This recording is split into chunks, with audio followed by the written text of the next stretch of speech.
অন্তর্বর্তীকালীন সরকারের নানা কাজ দিয়ে আমরা সমালোচনা করব, আমরা কথা বলবো, কিন্তু তারপরেও ডক্টর ইউনূসকে আমরা ব্যর্থ হতে দেব না। কারণ তিনি যে কথাটি আমাদের ভারপ্রাপ্ত চেয়ারম্যান বলেছেন কয়েকদিন আগে, যে উনি হলেন এই রক্তঝরা আন্দোলনের মধ্যে দিয়ে সরকার হয়েছে। হ্যাঁ, কনস্ট্রাকটিভ সমালোচনা যাতে হয়, আমরা যে সমালোচনা করছি আবার পাশাপাশি দেখুন বসে একসাথে আমরা কথাও বলছি, মানে আপনার ডেমোক্রেটিক কালচারেতে এটাই হবে। একই পার্লামেন্টে, একই কংগ্রেসে বিরোধী দল থেকে সরকারি দল থেকে গণতন্ত্র তার বিবর্তনের মধ্যে দিয়ে আজকের যে রূপ পেয়েছে সেটা তো তাই। বিরোধী দল সরকারি দল পাশাপাশি বসবে, কিন্তু একে অপরের সমালোচনা করবে। এখন আমরা কথা বলছি, ডক্টর ইউনূস সাহেবের বিরুদ্ধে কথা বলছি, অন্তর্বর্তীকালীন সরকারের বিরুদ্ধে সমালোচনা করছি, কিন্তু এটা করার পর মনের মধ্যে এই ভয়টি নেই যে আমি গুম হয়ে যাব, বা আমাকে ধরে নিয়ে গিয়ে বা বাসা থেকে আমার স্ত্রীর কাছ থেকে ধরে নিয়ে গিয়ে আমি ক্রস ফায়ারের শিকার হব, সেই ভয়টি তো নেই। কমপক্ষে ওই জায়গা থেকে তো আমরা মুক্তি পেয়েছি, ওইটুক নিঃশ্বাস তো আমরা নিতে পারছি। তো সুতরাং একটি গণতান্ত্রিক পরিবেশ থাকলে পরে সেখানে অনেক কিছুই সম্ভব। আপনার কি বলে যে সাহিত্য, শিল্প, বিজ্ঞান প্রত্যেকটি বিকাশ হওয়া সম্ভব। আপনার রাশিয়াতে বিপ্লব হয়েছে, কিন্তু আপনার এক ধরনের সেখানে আমি বলবো যে সীমাবদ্ধতা ছিল। সীমাবদ্ধ থাকার কারণে পৃথিবীর যারা মুক্তমনা কবি, সাহিত্যিক, বিজ্ঞানী বা গুণীজনরা এরা হচ্ছে নিজেদের যে চিন্তার স্বাধীনতার জায়গা খুঁজে তারা একেবারে স্রোতের মতো আমেরিকার দিকে ছুটে গেছে। ফলে আপনার 1945 থেকে পরবর্তী পর্যায় পর্যন্ত আজকে পর্যন্ত আপনার জ্ঞান বিজ্ঞানের চর্চা যেটা মার্কিন যুক্তরাষ্ট্র অথবা গণতান্ত্রিক বিশ্বে যেটা হয়েছে, অন্যান্য যেখানে একদলীয় শাসন, কর্তৃত্ববাদের শাসন, সেখানে হয়তো অন্যভাবে নানাভাবে হয়তো কিছুটা এগিয়েছে, কিন্তু এদের মতো করে এগোতে পারেনি।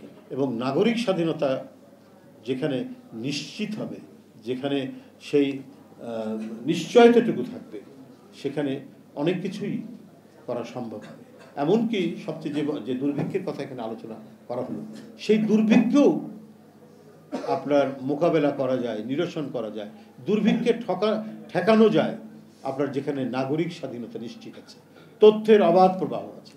সেটাও তো আপনার গবেষণার দ্বারা প্রমাণিত হয়েছে। অমর্ত্য সেন সেই প্রমাণ তো রেখেছেন।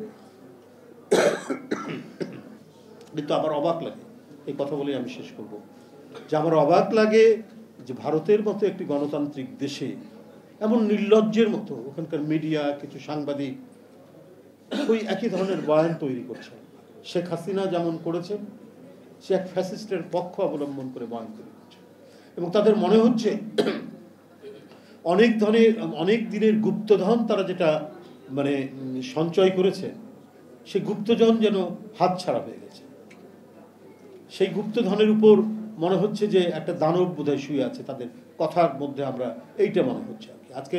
আজকে যে গণতন্ত্রের পথরেখা অনুযায়ী একটা গণতন্ত্রের চর্চা, অনুশীলন এবং একটা গণতান্ত্রিক রাষ্ট্র এবং সমাজের যে বিকাশ হওয়ার সম্ভাবনা যেটা তৈরি হয়েছে, এটা কোনোভাবেই তারা করছেন না, কি বলে, এটা সহ্য করতে পারছেন না।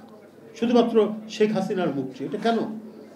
এটা একটা গণতান্ত্রিক দেশের কাছ থেকে তো আমরা এটা আশা করতে পারি না। তাদের কেউ খাপছাড়া টাইপের কিছু মানুষ তারা মিডিয়ার সাথে যুক্ত, বলছেন বাংলাদেশ আর থাকবে না, পার্শ্ববর্তী একটা স্বাধীন দেশ সে থাকবে না। সে কথাটাকে অ্যালাউ করছে কি করে ভারতের নীতি নির্ধারকরা? এবং এই যে শেখ হাসিনার যে বক্তব্য, তাকে আশ্রয় দিয়েছে, ঠিক আছে, সেটা দিতে পারে, কিন্তু তাকে ফ্রি হ্যান্ড দেওয়া, যে সে বলবে বাংলাদেশের বিরুদ্ধে, বাংলাদেশের এখানকার যে পরিবর্তন হয়েছে সেখানে তার মন গড়া কথা বলছে, উস্কানি দিচ্ছে, মানে একটা অরাজকতা তৈরির প্রচেষ্টা চালাচ্ছে, এবং সেটা চালাতে গিয়ে যে প্রতিক্রিয়া হচ্ছে, সেই প্রতিক্রিয়ার আপনার পক্ষে অবস্থান নিচ্ছে ভারতের পলিসি মেকাররা। এটা অদ্ভুত ব্যাপার। আজকে এখানে আপনাদের এখানে আসার সময় দেখলাম একজন ওই কি বলে গাজীপুরের মেয়র, সে তার বক্তব্য সময় টিভিতে দেখাচ্ছে যে আমাদেরকে যদি রাজনীতি করতে না দেওয়া হয়, আমাদের যদি কর্মসূচি পালন করতে না দেওয়া হয়, তাহলে কেউ শান্তিতে থাকতে পারবে না, অর্থাৎ হত্যার হুমকি দিচ্ছে রীতিমতো। তো এই সাহসটা কে দিচ্ছে? সেই সাহসটা দিচ্ছে আপনার পার্শ্ববর্তী দেশ থেকে শেখ হাসিনা উস্কানি দিচ্ছেন এবং তাকে সাপোর্ট করছে তাদের পলিসি। এটা তো বাংলাদেশের সার্বভৌমত্বের উপর সরাসরি হস্তক্ষেপ, ভয়ঙ্কর রকমের হস্তক্ষেপ। এটা একটা স্বাধীন গণতান্ত্রিক দেশের উপর আরেকটি স্বাধীন রাষ্ট্র, এটা তো চরমভাবে আন্তর্জাতিক রীতি নীতি সমস্ত কিছু লঙ্ঘন করে এই কাজটি করছে। একটা মেয়র যার ব্যাকগ্রাউন্ড হচ্ছে সে না কোনো ভালো কলেজ ইউনিভার্সিটি বা কোথাকার ছাত্র ছিল, ছাত্র আদৌ ছিল কোনো জানি না, তাকে মেয়র বানানো হয়েছে, সেখানকার জুট ব্যবসা টুট ব্যবসা একটা মাফিয়াতন্ত্রের মধ্যে দিয়ে মেয়র হয়েছে, এবং সে এই কি বলে যে ছাত্রদের বৈষম্য বিরোধী আন্দোলনের উপর গুলি চালাতে মোটরসাইকেল নিয়ে সে ঝাঁপিয়ে পড়েছিল। সে এখন প্রতিনিধিত্ব করছে শেখ হাসিনা, এই ধরনের একটা মাফিয়া টাইপের একজন ব্যক্তি। এটা তো একটি ভয়াবহ ব্যাপার। যাই হোক, আমাদেরকেও সবাইকে গণতান্ত্রিক শক্তির সপক্ষের লোকজন থেকে সতর্ক পদক্ষেপ রাখতে হবে। কোনো নৈরাজ্যের কারণে কেউ যাতে কোনো সুযোগ না নিতে পারে, কারণ এটাও মনে রাখতে হবে প্রতি বিপ্লব কিন্তু উকি ঝুঁকি মারে সবসময়। এই উকি ঝুঁকি যাতে দিতে না পারে। পৃথিবী আমাদের কাছে তো দৃষ্টান্ত আছে। আমরা কি বলে ব্রিটেনের বিপ্লব দেখেছি, সেখানে রাজা চার্লসের ছেলে আবার সে রাজা হয়ে এসেছে শুধুমাত্র কিছু ভুলের কারণে পার্লামেন্টে। ফ্রান্সের যে বিপ্লব হলো, যে লুই 16 যার গিলোটনাইজড হলো, তার ছেলেও আর একবার প্রত্যাবর্তন করেছিল শুধুমাত্র ভুলের কারণে। আমাদের কাছে মানে বিভিন্ন রাষ্ট্রের বিপ্লবের পরবর্তী যে ভুলগুলো সেটা যেন না হয়, সেটা দেখলে পরে আর কখনোই প্রতি বিপ্লব এখানে হবে না। আমরা গণতন্ত্রের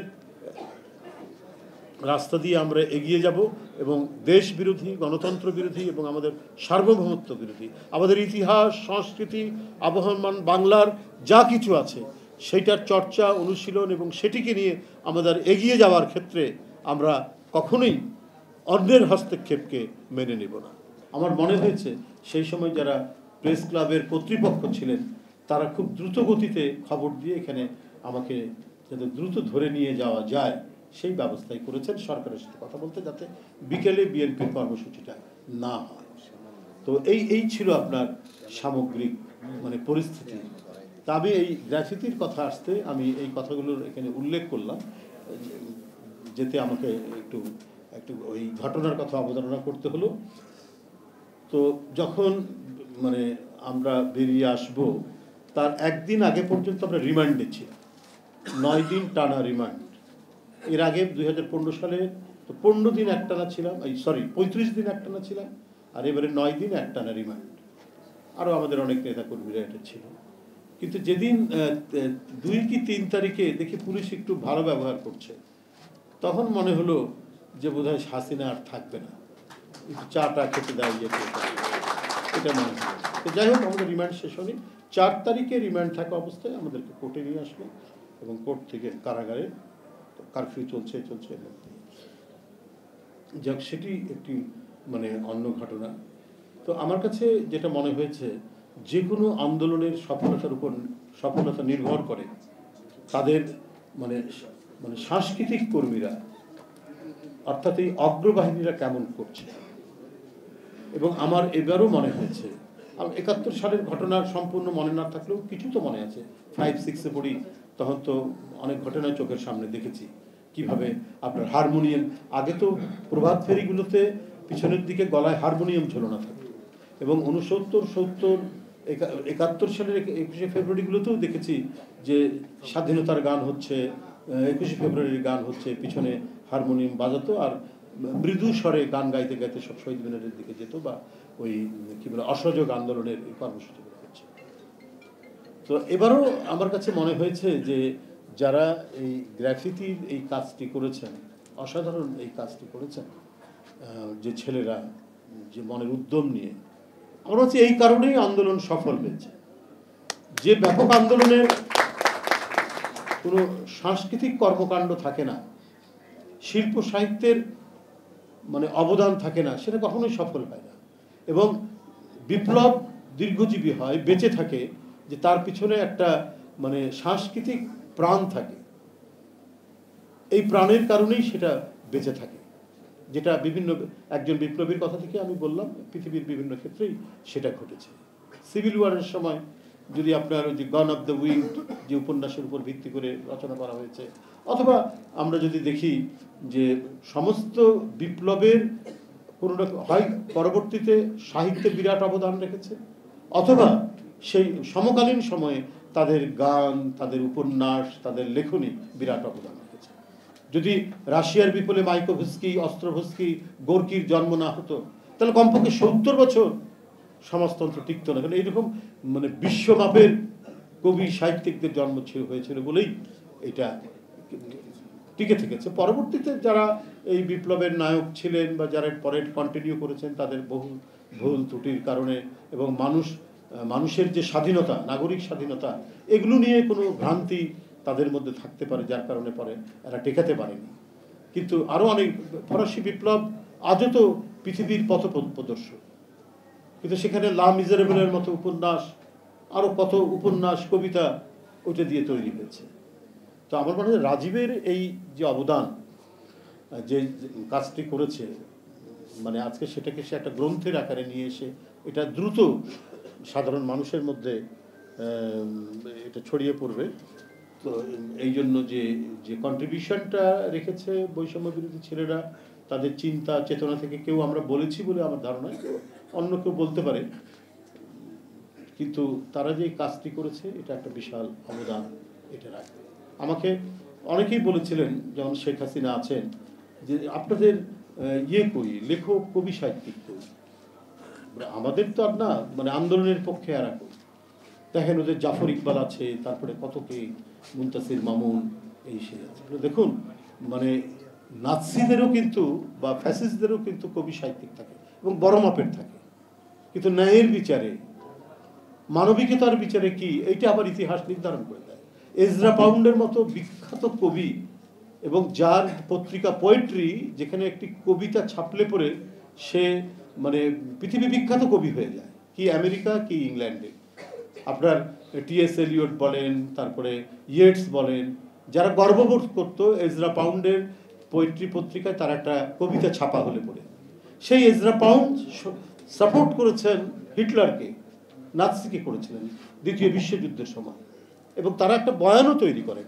যেমন শফিক ভাই বলছিলেন যে আওয়ামী এই ঘরানার লোকরা যে বয়ান তৈরি করে, ফ্যাসিস্টরা যে বয়ান তৈরি করে, এরকম ওই ওনাদের পক্ষে, হিটলারের পক্ষে বা মুসলিমের পক্ষে যে কবি সাহিত্যিকরা ছিল, তারাও বয়ান তৈরি করেছিলেন।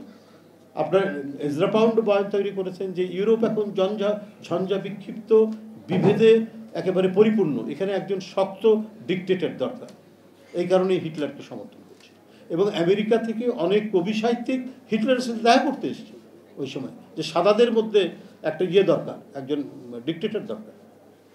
তো এটা তো হয়েছে পৃথিবীতে, কিন্তু তার মানে তো এই নয় যে ওইটাই সত্য। এজরা পাউন্ড সমর্থন করেছেন, অথবা গুন্টার গ্রাস, তার মৃদু সমর্থন ছিল, তিনি তার স্বেচ্ছাসেবক বাহিনীতে কিছুদিন সদস্য ছিলেন, যেটা পরবর্তীতে জানা গেল। তো এরা ছিলেন বলেই যে ওইটা সত্য তা তো না। মানবতার ইতিহাসে, মানবিক সাম্যের ইতিহাসে প্রমাণিত যে হিটলার মানবতার ভয়ঙ্কর ক্ষতি করে দিয়ে গেছে। মানুষের বিরুদ্ধে একটি দর্শন দাঁড় করাতে গিয়ে যে রক্ত ঝরিয়েছেন, যে নির্মমতা করেছেন, এটার কখনোই প্রত্যাবর্তন হবে না। তা আমিও সেটা বলি যে আজকে যারা এই বিপ্লবের সাথে সম্পৃক্ত, আমরা পরস্পরের অনেক বিষয়ে সমালোচনা থাকবে। আমি